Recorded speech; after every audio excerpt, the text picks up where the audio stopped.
안녕하세요. 저는 대학병원에서 3교대로 근무하고 있는 간호사입니다. 간호사라는 직업은 정말 고된 업종 중 하나인 것 같아요. 일하는 내내 아픈 사람들을 마주해야 해서 더 그렇게 느껴지는 거겠죠. 누구나 아프면 예민해지고 짜증나는 법인데 그런 사람들을 도와야 하는 직종이니까요.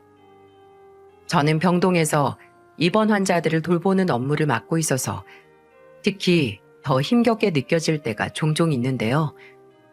그럴 때마다 저를 잡아준 말이 있습니다. 선의를 베풀면 보답으로 돌아온다는 말이요. 그 말을 믿고 제가 먼저 환자들에게 웃으며 다가서고 이해하려고 노력했더니 놀라운 일들이 생기더라고요. 그런 경험을 바탕으로 저는 어느새 남들에게 먼저 손을 내밀고 이해하는 이타적인 성향의 사람으로 바뀌어 있었습니다. 끝없는 구렁텅이에 빠져 고통으로 몸부림칠 수밖에 없었을 제 미래에서 저를 건져준 것도 바로 이런 이타심이라는 생각이 드네요. 도대체 어떤 일을 겪었기에 이렇듯 거창하게 말하는 건가 궁금하실 겁니다. 지금부터 그간 제가 겪은 거짓말 같은 얘기를 여러분께 들려드릴게요. 지금도 약간 꿈을 꾼 것 같긴 하지만 말입니다. 남편과는 볼링 동호회에서 만났어요. 사람들에게 인기가 많고 늘 여유로워 보이는 그는 씀씀이도 컸답니다. 어린 시절 가난으로 인한 트라우마를 겪은 저는 경제적인 부분에 좀 민감했어요. 그래서 정기 모임 있는 날에 단체 회식 후 조용히 계산하고 나가 있는 그가 멋지게만 보였죠. 결혼할 때도 큰 무리는 없었습니다. 시댁에서 남편 명의로 번듯한 아파트를 하나 해주셨거든요. 그 집에 맞춰 혼수를 하느라 조금 버겁긴 했지만 그래도 즐거웠어요. 앞으로 내 인생이 가난이랄지 압류 딱지랄지 그런 건 없을 거라는 생각에서요. 남편은 평범한 회사원이었는데 저는 그것마저 좋았어요. 사업을 하는 사람은 돈을 얼마나 많이 벌든 언제고 망할 수 있지만 직장인은 그럴 일이 없잖아요. 게다가 제가 탄탄하게 돈을 벌고 있으니 혹여라도 남편 직장에서 어떤 문제가 생겼을 때 서로 도우며 일어설 수 있을 테니까요. 시어머니도 너무 좋으셨답니다. 저를 굉장히 예뻐해 주셨는데요. 아무 때고 오라고 해서 맛있는 걸 만들어 주시기도 하고 제가 바쁠 땐 경비실에 음식을 맡기기도 하고 정말 다정다감하게 챙겨주셨어요. 정말 결혼 잘했다는 생각이 들 정도였죠. 이 집에선 나만 잘하면 된다는 생각도 했을 정도로요. 그런데 한 가지 조금 이상한 점이 있었어요. 남편에겐 몸이 불편한 형이 한 분 계셨거든요. 사고 후유증으로 다리를 절개됐다고 하시는데 그 곁에서 아주버님을 묵묵히 챙기고 계시던 형님의 눈빛이 계속 걸리는 겁니다. 중증 환자의 경우 의사소통하지 못할 때 눈빛을 보고 뭐가 필요한지 아니면 편안한지 판단하곤 하거든요. 직업상 제가 좀 더 그런 것에 특화되어 있어서도 더 그랬을 거예요. 형님을 대하는 시어머니나 신우의 행동도 좀 이상했고요. 언젠가는 시어머니가 김치전을 했다며 먹고 싶으면 집에 놀러 오라며 전화를 하셨더군요. 마침 오픈날이라 냉큼 갔더니 신우도 와 있었어요. 우린 막걸리 한 병씩 옆에 놓고 따라 마시며 신나게 김치전을 먹었습니다. 갑오징어를 잘게 썰어 넣으셨던데 맛이 정말 예술이더라고요. 그때 슬쩍 형님 얘기를 물어봤어요. 어머님, 형님은 왜 매번 안 오세요? 걘 와봐야 뭐하니 분위기만 깨지. 차가운 시어머니의 말씀에 제가 적잖이 당황하자 신우가 끼어들었어요. 그게 아니고 큰언니 바빠서 그렇죠. 작은 언니처럼 이렇게 중간중간 쉬는 날이 없어요. 됐어. 와봐야 푼수만 떨지. 어머님의 냉정한 말씀에 제 호기심은 더욱더 증폭됐어요. 어머님이랑 형님이 사이가 안 좋은 거예요? 아유, 사이가 안 좋을 게 뭐 있니? 어른이랑 사이가 안 좋다는 건 아랫사람 잘못 아니겠니? 큰애 얘기는 그만하자꾸나. 예의도 없고 고마운 줄도 모르는 아주 파렴치 아니야. 신우가 피식 웃으며 그러더군요. 뭘 또 파렴치 아니라고까지 해. 그 정도면 착하지. 엄마 성질 그렇게까지 받아줄 수 있는 사람도 흔치 않우. 어머님께서 역정을 내셨어요. 걔가 내 성질을 뭘 받아줬다고 그러냐? 서방을 잘 돌보길 하니 애를 잘 건사하길 하니 도통 마음에 드는 게 하나도 없는 애를. 그 후로는 형님에 대한 찜찜한 대화가 몇 번 이어지고 난 후 저는 깨달았어요. 어머님께서 저와 형님이 단둘이 있게 두질 않는다는 사실을요. 어머니와 셋이 함께 있는 게 아니면 반드시 신우나 제 남편 혹은 아주버님이 우리 둘 사이에 함께였어요. 며느리가 2명이니 부엌일 하면서 도란도란 둘이 이야기 나누는 게 그것보다 더 자연스러울 것 같은데 말입니다. 뭔가 사이가 많이 틀어졌나 보다 생각하면서도 크게 신경 쓰진 않았던 것 같아요. 시어머니와 며느리 사이니까 그럴 수 있다고 생각하고 말았어요. 그러던 어느 날 새벽, 시숙이 응급실을 통해 우리 병원으로 실려왔더군요. 갑작스럽게 다리에 엄청난 통증이 와서 119를 통해 들어온 거라고 했어요. 전화를 받고 놀라서 응급실로 내려갔더니 시숙님이 누워 계시고 옆엔 5살짜리 조카만 앉아있더군요. 형님은 보이질 않았고요. 제가 얼른 접수하려는데 형님이 헐레벌떡 뛰어오시더군요. 동서, 뭐가 어떻게 된 거야? 저도 잘 모르겠어요. 일단 진료를 받으려면 접수를 해야 해서요. 형님이 제게서 진료 카드를 받아들더니 급하게 써내려갔어요. 이상했습니다. 이 새벽에 왜 형님은 구급차를 함께 타고 오지 않으셨을까? 어째서 5살짜리 조카만을 태워서 병원에 보낸 걸까 하고요. 제가 일하는 병동으로 돌아갔다가 동료 간호사들에게 상황을 얘기한 후 짬을 내서 응급실로 내려갔어요. 형님은 또 안 보이고 조카만 시숙님 옆에 앉아 있더라고요. 그 모습을 보는데 마음이 너무 안 좋았습니다. 준우야, 배 안 고파? 제가 아이에게 묻자 아이는 반쯤 감은 눈으로 말하더군요. 배도 고프고 졸린데 참아야 해요. 아빠가 아프니까 제가 지켜드려야 하거든요. 순간 눈물이 핑 돌았어요. 5살짜리 아이가 어떻게 이런 말을 할까 싶어서요. 엄마는 어디 가셨어? 엄만 밤에도 원래 집에 없어요. 이게 대체 무슨 말인지 알 수가 없었습니다. 시숙님 다리 통증은 다행히 큰 문제가 아니었어요. 발작 같은 거였죠. 마약성 강력 진통제이긴 했지만 약을 처방받았으니 이제 돌아가면 되는 상황이긴 했는데 형님은 어딜 그리 급하게 가신 걸까? 왜 밤에도 집에 없다는 걸까 의아하긴 했지만 대놓고 물어볼 순 없었어요. 직원을 통해 아주버님 병원비 수납이 되지 않았다는 말에 제가 처리한 후 카카오 택시를 불러 아주버님과 조카가 편히 집으로 돌아갈 수 있게 도왔습니다. 배고프다는 조카를 위해 근처 편의점에서 산 각종 간식도 잔뜩 들려서요. 바쁜 일상을 보내느라 형님에 대해서는 한참을 잊고 지내다가 대의 근무로 퇴근이 빠르던 어느 날 같이 맥주나 한잔하자고 해볼까 싶었습니다. 그때까지도 저는 형님 번호를 몰랐어요.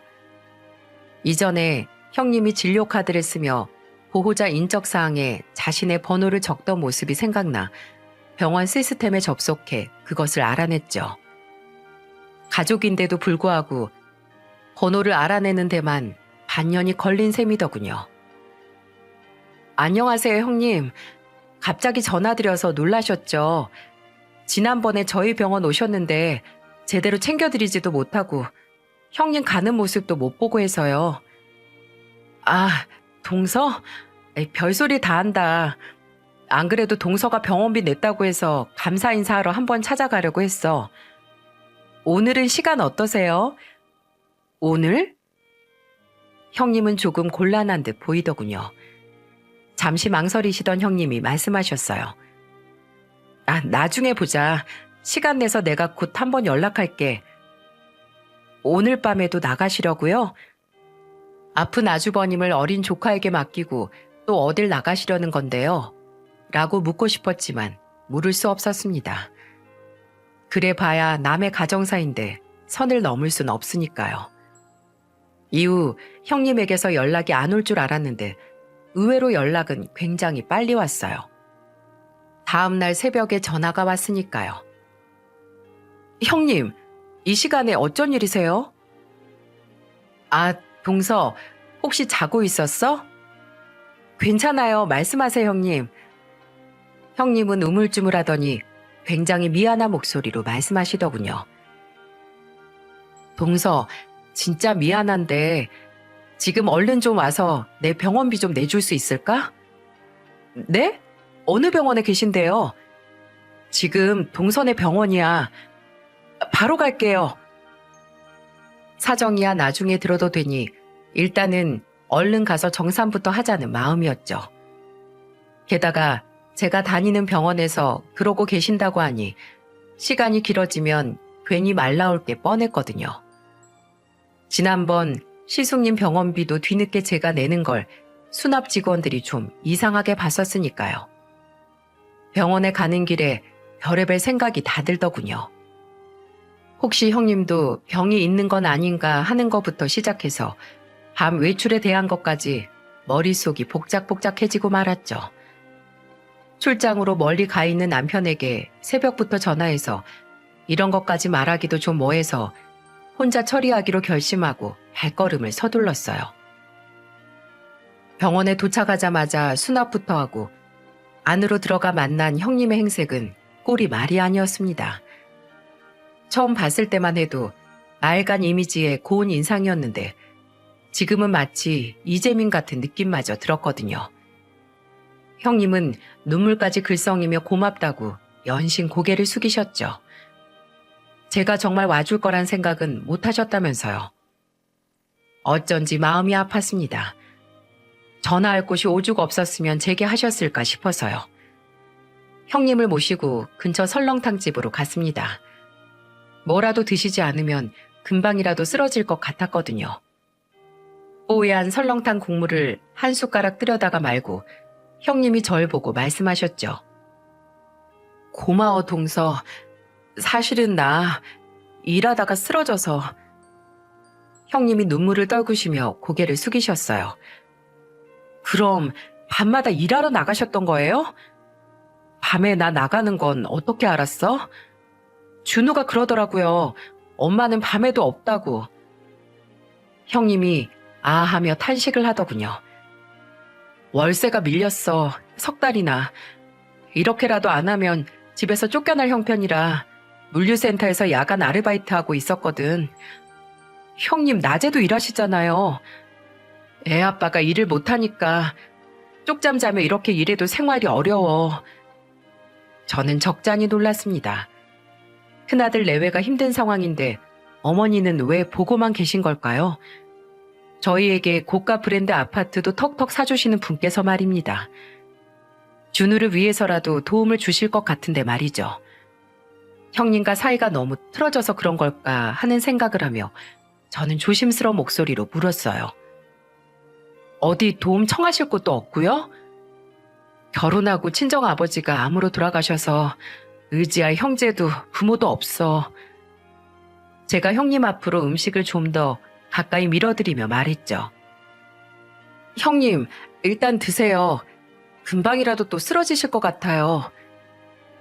저는 그렇게 형님과 우선 식사부터 했습니다. 잘 먹고 잘 쉬어야 하는데 그런 상황이 안 되니 일단 잘 먹는 것부터라도 하시라고 말씀드리면서요. 식사를 다 하고 커피를 마시며 형님이 말씀을 이으셨죠. 나 이혼하고 싶어. 너무 이혼하고 싶은데. 형님이 이로 아랫입술을 짓이기셨어요. 아마도 사고로 몸이 불편하게 된 아주버님을 버리고 가자니 마음이 불편하신 거겠죠. 그렇다고 이대로 살기엔 경제적 고통이 너무나 클 테고요.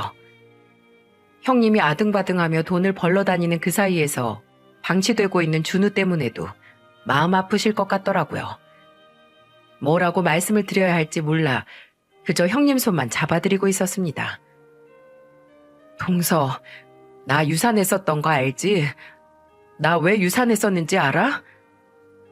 전 아무런 말 없이 그저 형님만을 응시했어요. 어떤 말씀을 하셔도 다 들어드리겠다는 마음으로요. 한창 열을 올리며 격앙된 모습을 보이던 형님이 갑자기 침울해지시더군요. 아니다. 이런 얘기해서 뭐해. 괜히 동서까지 답답하기만 하지. 그렇게 형님은 입을 꾹 닫아버리셨어요. 그렇다고 말하다가 끊는 게 더 답답하다고 하던 말씀 더 해보시라고 그렇게 말할 순 없었죠. 지난번이랑 오늘 이렇게 챙겨주고 도와줘서 고마워. 그때 사준 간식 준우가 엄청 좋아하더라. 정말 너무 고마워 동서. 얼른 다시 일하러 가봐야 한다는 형님의 종종거리는 뒷모습을 보며 어쩐지 마음이 짠했습니다. 다름 아닌 저의 어릴 때 기억이 떠올라서였어요. 제가 준우보다 몇 살 더 많았던 때 아버지가 회사를 그만두고 수제 햄버거 가게를 차리셨어요. 해외 출장을 많이 다니셨던 아버지께서는 진짜 햄버거를 만들어서 팔아보고 싶다는 결의를 가지고 시작했지만 세상은 그리 호락호락하지 않았죠. 수제 햄버거라니 당시엔 정말 낯선 메뉴였거든요. 그래도 고생 끝에 낙이 온다고 어렵게 자리를 잡아 시작한 지 반년 만에 고정적으로 배달하는 곳까지 생겼습니다. 그렇게 앞으로 승승장구할 거란 희망을 품었을 때 배달된 햄버거를 먹고 사람들이 식중독에 걸렸다는 거예요. 입원한 사람만 5명이라고 하면서요. 당시 그곳에 배달이 들어가는 업체는 아빠의 수제 햄버거 외 2곳이 더 있었어요. 그중 가장 의심을 받았던 게 아빠 가게였습니다. 입원한 5명 중 4명이 햄버거를 먹었다고 했으니까요. 전수조사를 해보니 햄버거엔 문제가 없었어요. 당시 한 사람이 돌떡을 가져와서 나눠 먹었다던데 그게 문제였던 것으로 밝혀졌죠. 하지만 우리의 배달 계약은 무효화됐어요. 억울해도 할 수 없었습니다. 대표가 그렇게 결정하기로 했으니 따라야 한다고 하더군요. 큰 고정 수입처를 잃은 우린 한동안 정말 너무 힘들었어요. 당시 살던 집의 월세가 밀릴 만큼이요. 그때 형님이 그러셨던 것처럼 엄마도 아빠도 밤에 나가 또 다른 일을 하셨습니다. 어린 자식들이 있는데 집에서 쫓겨날 순 없었으니까요. 부모님은 2분이 함께 힘을 모을 수 있었지만 형님에겐 지금 힘을 보탤 그 누구도 없는 상황이라는 게 더 안타깝더군요. 정말 많이 고민했어요. 그냥 눈 감고 모른 척 할까 아니면 도울까. 그렇게 고민은 계속됐어요. 병원에서 환자를 도와줄 때와는 다른 영역이니까요. 업무적으로 호의를 베푸는 것과 가족에게 금전적인 도움을 주는 것과는 온도차가 상당했습니다. 그러다 제가 형님을 도와줘야겠다고 결심한 계기가 있었어요. 그건 바로 어린 조카 준우였죠. 계속되는 번뇌에 그날은 저도 모르게 형님네 집으로 발걸음을 옮겼던 것 같아요. 정신을 차려보니 형님네 동네였거든요. 피식하고 웃음이 나더군요. 제가 이렇게까지 신경 쓰고 있다는 생각은 하지 못했거든요. 뭔가를 말하려다가만 형님의 모습, 배고프다던 준우의 모습까지요. 그때 동네 꼬마들이 저들끼리 하는 소리가 들렸어요. 준우 또래겠다 싶어서 유심히 보게 됐죠. 야, 이 거지야. 너네 집엔 이런 것도 없지? 한 아이가 뭔가를 손에 쥐고 자랑하고 있더라고요. 다른 아이가 낄낄거리며 말하더군요. 얘네 아빠 제대로 걷지도 못하잖아. 다리를 이렇게 질질 끌면서.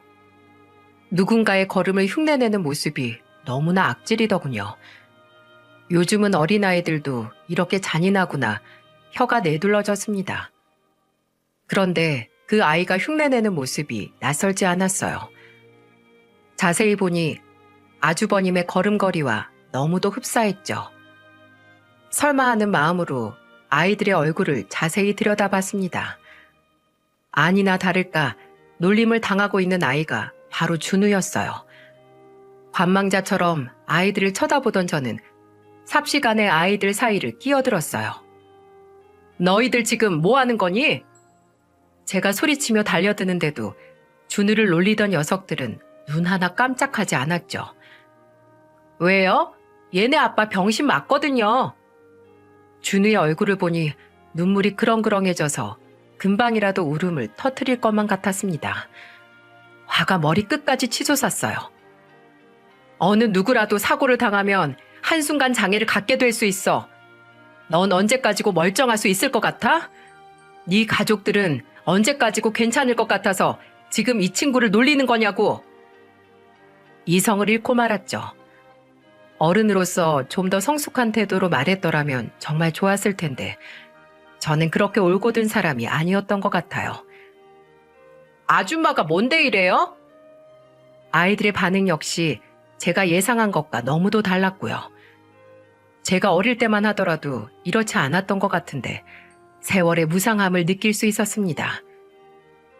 얘네 곧 집에서도 쫓겨나는 거지 맞다고요. 아줌마는 아무것도 모르면서 남의 얘기에 왜 끼어들어요? 그 말에 제가 준우를 당겨 감싸 안으면서 말했어요. 나 준우 작은 엄마야. 그리고 준우 집에서 안 쫓겨나. 잘 알지도 못하면서 함부로 말하지 말아줄래?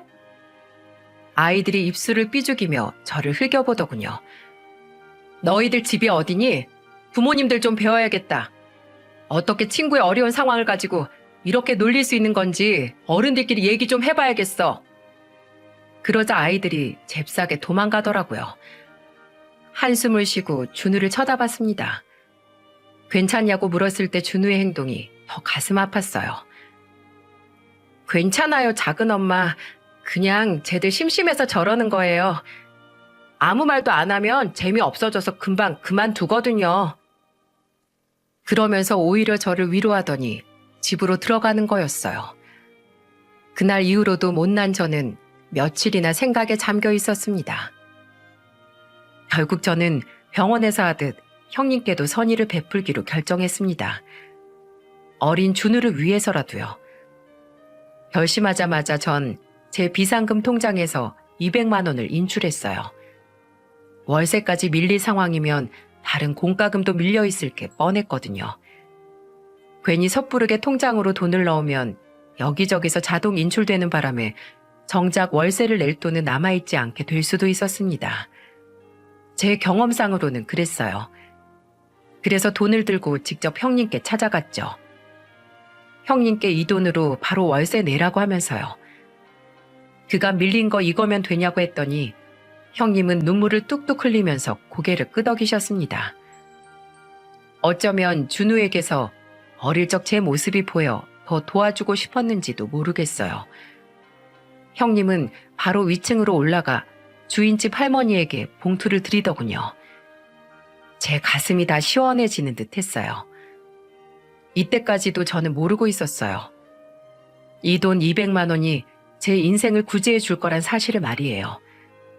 선의를 베풀면 보답이 돌아온다던 제 모토 기억나시나요? 이 말이 저의 이런 생각을 완벽하게 구현해 줄 거라고 누가 생각이나 했겠습니까? 괜찮다는 저를 데리고 형님이 근처 치킨집으로 가시더군요. 맥주를 한 잔 시원하게 들이키신 형님이 저를 향해 말씀하셨어요. 나도 처음부터 이렇게 살던 사람은 아니었어. 결혼 전에 성실하게 일해서 1억 7천을 모았었고 결혼하고 나서 다 행복해질 줄 알았는데. 저는 형님의 어깨를 가만히 다독이며 말했습니다. 이제부터 행복해지시면 되죠.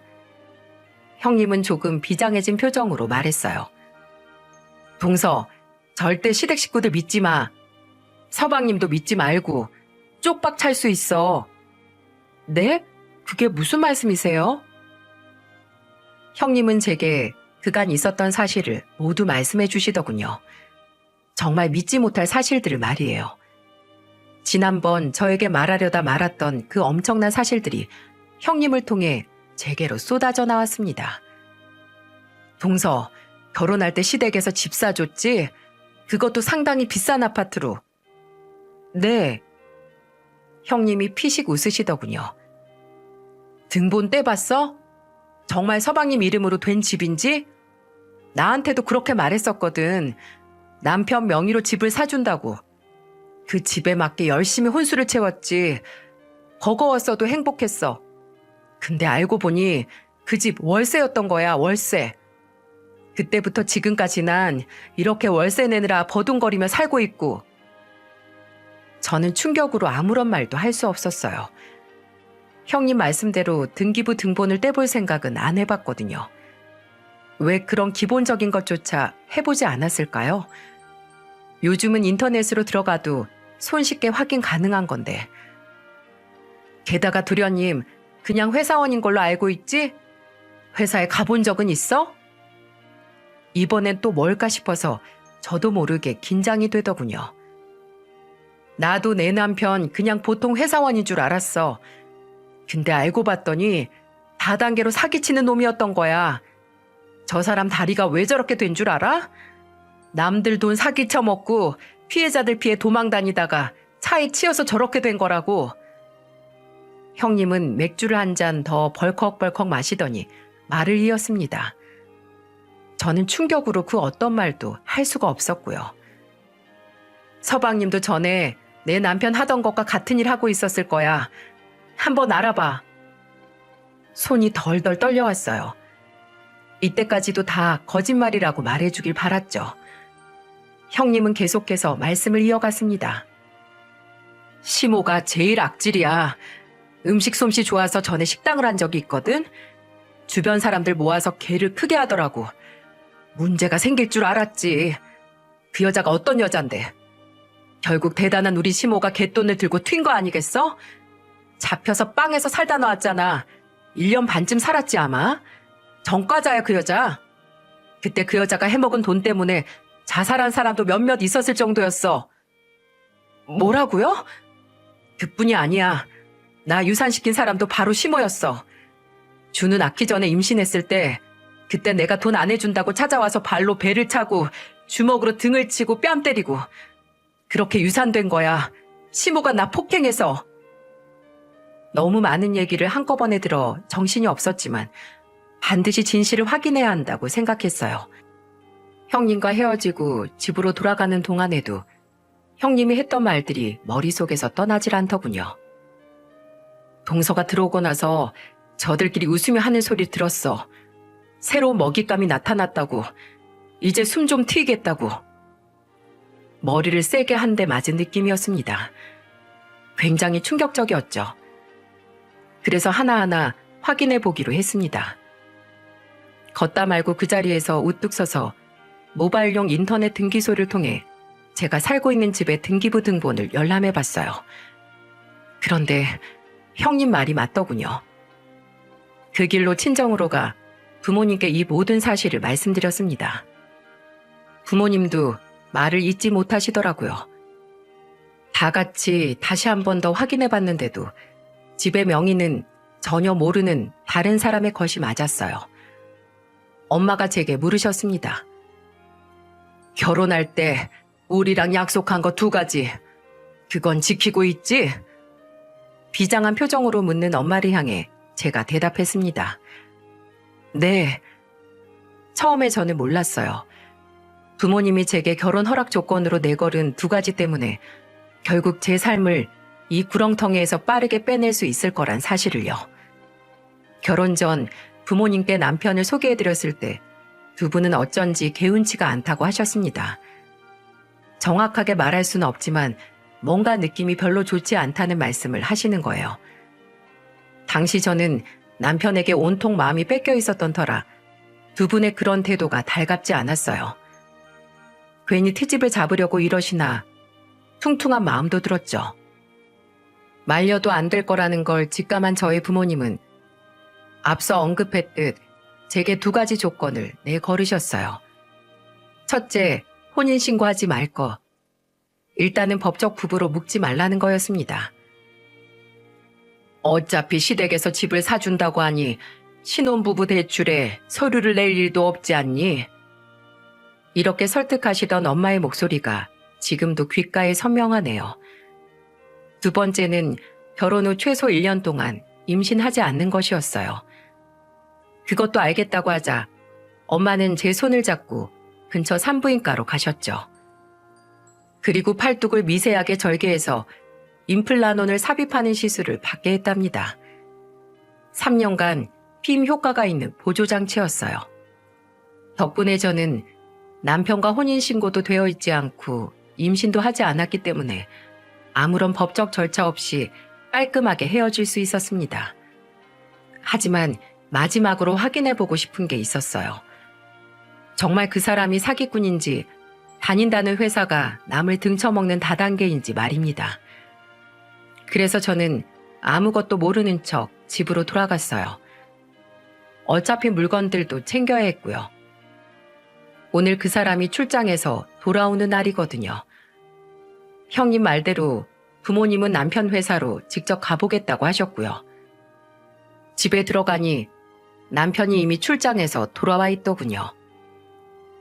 당신 어디 갔었어? 전화도 안 받고. 다정한 말투로 그가 저를 안으며 꽃다발을 안겼습니다.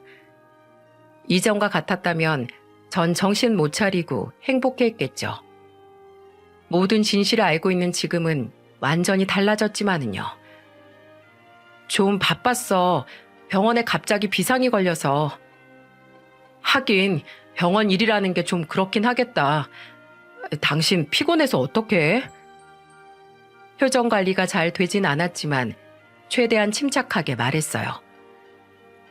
쉬면 되지. 그보다 당신 출장 갔던 일은 잘 하고 온 거야? 멀리까지 가서 누구한테 사기를 치고 온 걸까 하는 생각을 하며 물어보았죠. 그러자 그가 해맑게 웃으며 그러더군요. 아주 잘하고 왔어. 그보다 여보, 갑자기 미안한데 이 집 말이야. 당신이랑 공동명의로 할 테니까 당신 이름으로 6천만 원 대출 받을 수 있을까? 어이가 없더군요. 결국 형님 말이 다 맞았던 거예요. 저는 시치미를 뚝 떼고 말했습니다. 갑자기 왜? 엄마가 하시던 일이 뭔가 좀 꼬였나 봐. 알지? 이 아파트 얼마짜린지.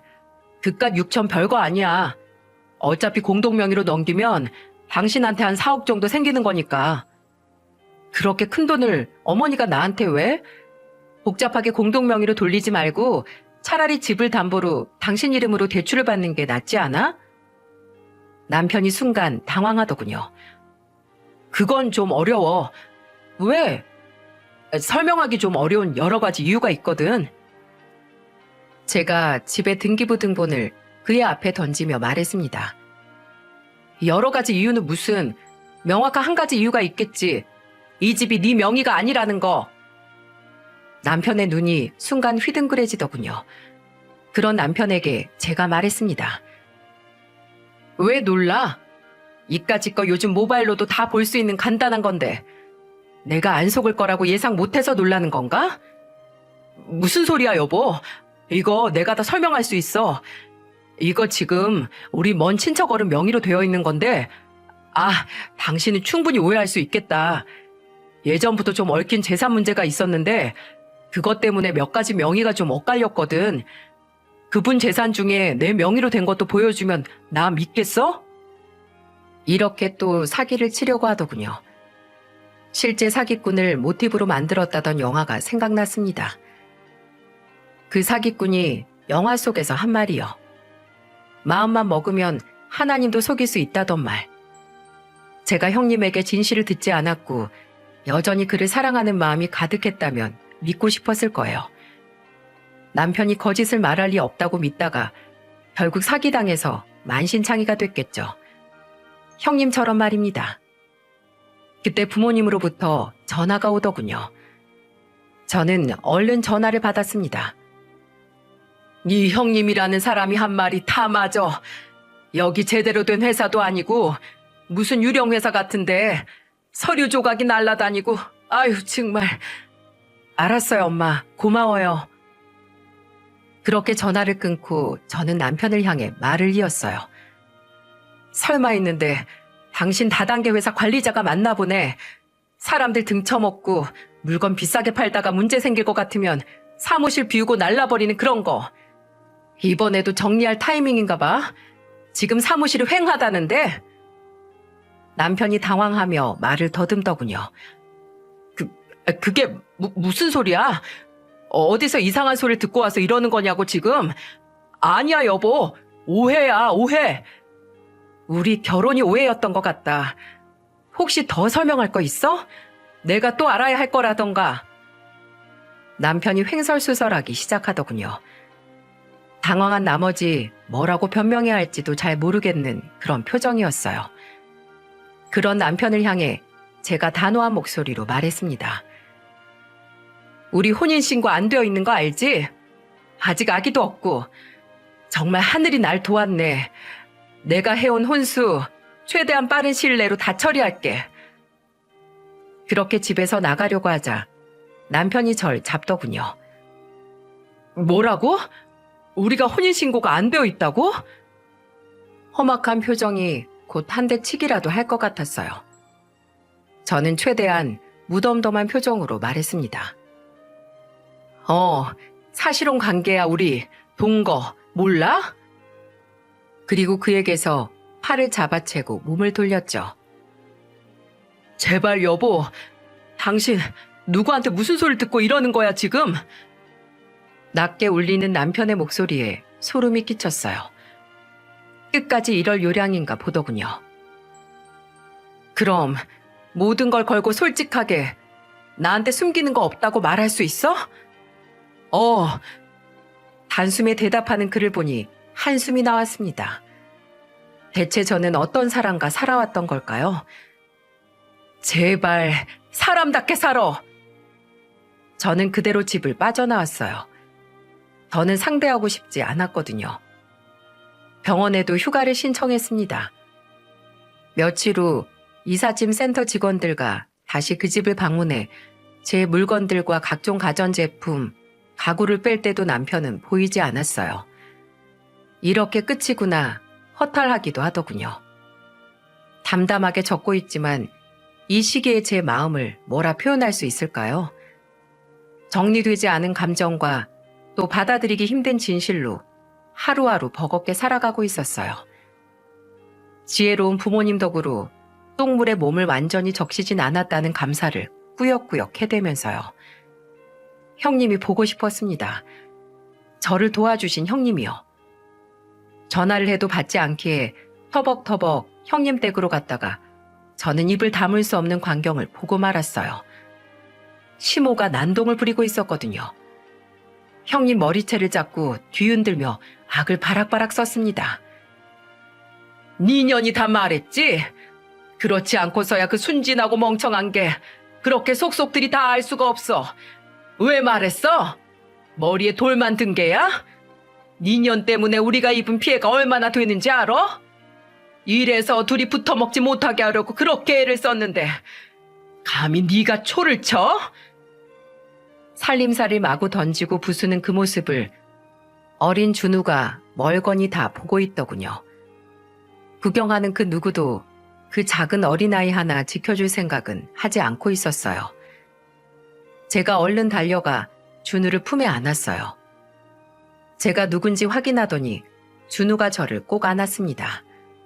무서웠던 모양이에요. 작은 엄마. 그 말이 제 가슴 속에 도화선이 됐습니다. 이 아이를 지키고 싶다. 그 생각뿐이었던 것 같아요. 바로 경찰에 전화해서 시모를 신고했답니다.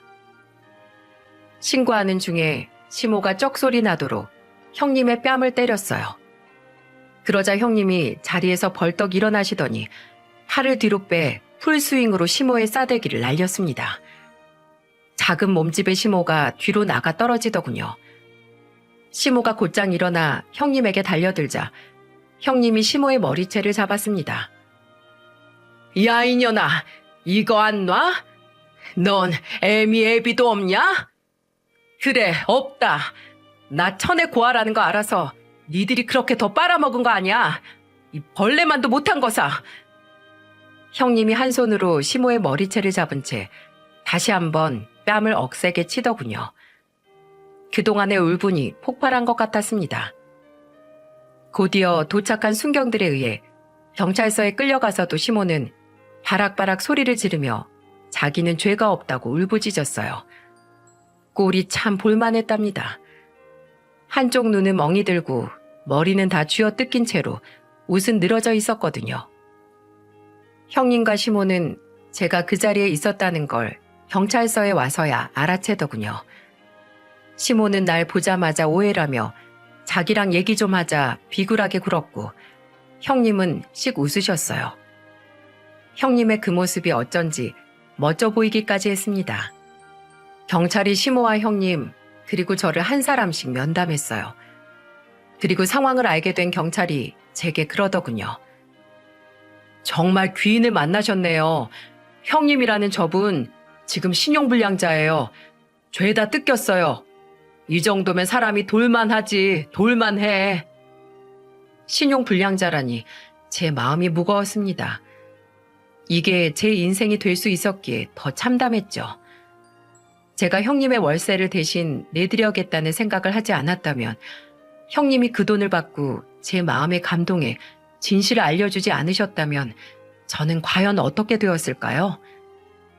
일단 쌍방 폭행입니다. 이 건은 이렇게 사건 마무리될 거예요. 형님 보호자로 경찰에서 형님을 데리고 나가려고 하는데 시모가 절 보더니 소리치며 욕하더군요. 오해라며 잠깐만 얘기하자고 비굴하게 굴 때는 언제고 제가 안 받아줄 것 같으니 태도를 확 바꾼 거였어요. 야, 네가 내 아들이랑 갈라서? 내가 너한테 그동안 얼마나 잘해줬는데 은혜를 원수로 갚아도 유분수지. 네가 감히 어떻게 이래? 제가 유치장에 있는 시모를 향해 공손히 고개를 숙여 인사한 후 말했어요. 어머님, 그간 잘해주셔서 감사했어요. 은혜를 하도 많이 입어서 저도 은혜 갚으려고 착한 일 하나 있는데 뭔지 알려드려요? 저도 이땐 제정신이 아니었던 것 같아요. 평소에 저라면 절대 하지 않을 말과 행동이었으니까요. 제 태도에 시모가 잠시 주춤하더군요. 이런 건 예상치 못했나 봅니다. 그런 시모를 보며 제가 활짝 웃었어요. 그리고 말했습니다. 귀하게 키운 어머님 둘째 아드님 개과천선하시라고 방금 경찰관님께 다단계 사기로 신고했거든요. 새로 태어난 아드님과 꼭 행복하세요. 그러자 옆에서 형님이 어머님을 향해 침을 퇴뱉더니 말하더군요. 사람 거죽을 덮고 태어났으면 최소한 사람 비스무리하게라도 살던가. 나한테 처맞으니 어떻디? 요 사기꾼이여나. 사기꾼이라니. 대체 누가 사기꾼이라는 거야? 너 말 다 했어? 어이 형사 양반, 이거 모욕죄 아닌가? 멀찍이 있던 형사 한 명이 혼잣말처럼 말했습니다. 사기꾼인 건 사실이지. 시모가 목청을 키워 소리를 고래고래 지르더군요. 사실이라도 남들 앞에서 저렇게 말하면 그것도 모욕죄 되는 거 아니었어? 이봐, 전현 좀 신고해주라고 형사 양반. 어이! 눈에 까만 멍이 든 시모가 분노로 덜덜 떨더군요. 그러자 형님이 조금 전 제 흉내를 내며 공손히 말했어요. 저도 어머님께 입은 은혜가 많아서 보은하기 위해 어머님 첫째 아들과 이혼 신청했어요. 귀한 두 아드님 끼고 사실 수 있게요. 아, 둘째는 일단 빵부터 다녀와야겠네요. 그리고 고개를 젖히고 시원하게 웃으시더군요. 저도 형님을 따라 큰 소리로 웃고 곁에 있던 경찰관도 웃음을 터뜨렸습니다. 형님은 세상 행복한 표정으로 너무 시원하다며 환하게 웃으셨어요. 10년 묵은 채증이 다 내려간 것 같고 온몸에 쌓였던 화가 다 녹아내린 것 같다면서요. 이젠 뭐든 할 수 있을 것 같다며 힘내서 다시 살아보겠다고 하셨죠. 그래서 어떻게 됐냐고요? 제 남편은 결국 감옥에 갔고요. 형님은 이혼하셨어요. 형님이 파산 신청을 하고 개인 회생을 하는 동안도 옆에서 제가 꼼꼼하게 도와드렸습니다. 형님은 늘 제게 고마워하셨어요. 이렇게 인생을 다시 시작하게 될 수 있을 거라 생각도 못했는데 동서 덕분에 내가 새로운 삶을 살고 있어. 형님, 제가 입은 은혜가 훨씬 더 커요. 그러자 형님이 웃으며 그러시더군요. 우리 미친 시모는 우리가 갚은 은혜에 지금쯤 행복 터지고 있으려나? 형님의 남편이던 아주버님도 결국 구속됐다고 하고 그 집은 온통 전과자 집안이 됐더군요. 그런 사람들인 줄도 모르고 순진하게 행복을 꿈꿨던 것이 아득히 먼 과거의 일인 것만 같습니다. 되짚어보면 제가 사람 보는 눈이 정말 없어도 너무 없었던 것 같습니다. 이번 일을 계기로 정말 많은 걸 배우게 된 것 같아요. 제가 이렇게 자책할 때마다 형님은 그러세요. 나처럼 잃을 거 다 잃고 바닥까지 치고 나서야 빠져나온 사람도 있는데 동선 훌륭하지 뭔 소리래. 다 형님 덕분이죠. 형님 없었으면 저도 똑같이 그렇게 당했을 텐데 형님은 제 은인이세요. 아시죠? 이렇게 저희는 친자매처럼 지금까지도 잘 지내고 있어요. 준우와 함께 퀴즈 카페도 가고 놀이공원도 가고 도서관도 가면서 우리는 관계를 더 돈독히 하고 있어요. 그간의 사정 얘기를 모두 들으신 부모님께서도 저희 형님을 무척 아끼신답니다. 집 근처에 사둔 작은 빌라를 형님과 준우에게 무상으로 대여해주고 계세요. 형님은 죄송해서 안 된다며 매달 이것저것 맛있는 걸 사오고 있고요. 돈으로 가져와도 두 분이 영 받아주질 않으시거든요. 매달 말일에 형님이 사오는 음식 몇 가지와 엄마가 준비한 음식들로 파티를 하고 나면 부모님께선 준우에게 이런저런 선물을 주곤 하십니다. 정말 친손주처럼 대해주고 계세요. 가족이 없는 형님은 이런 일상이 꿈만 같다며 눈물을 훔치곤 하시고요. 동서, 나 정말 큰 욕심 없어. 그냥 지금처럼만 나하고 가끔 맥주나 한 잔씩 해주고 준우 얘기 들어주고 그러면서 우리 친구처럼 지내자. 가족이 없는 나한텐 동선의 가족들과 보내는 시간이 너무 호사스러워. 이런 시간 더는 갖지 못하게 되는 날 오더라도 동서는 나랑 꼭 이렇게 같이 시간 보내주기다. 알았지? 형님은 참 눈빛이 좋아요. 제가 처음 알아본 것처럼 말이에요. 금방이라도 또 눈물을 쏟을 것 같은 형님을 향해 제가 말했어요. 제가 하고 싶은 말을 형님이 그렇게 다 하시면 어떻게 해요? 저 버리지 말고 끝까지 책임져 주세요, 형님. 형님이 절 나 몰라라 하는 순간 제가 어디서 또 어떤 삶을 살아갈지 어떻게 알겠어요? 안 그래요? 나의 구세주님? 가장스런 제 말투에 형님이 활짝 웃으시더군요. 형님은 이제 개인 회생이 거의 다 끝나가요. 준우가 유치원 가 있는 동안에만 일하고 저녁과 밤엔 함께 지내고 있고요.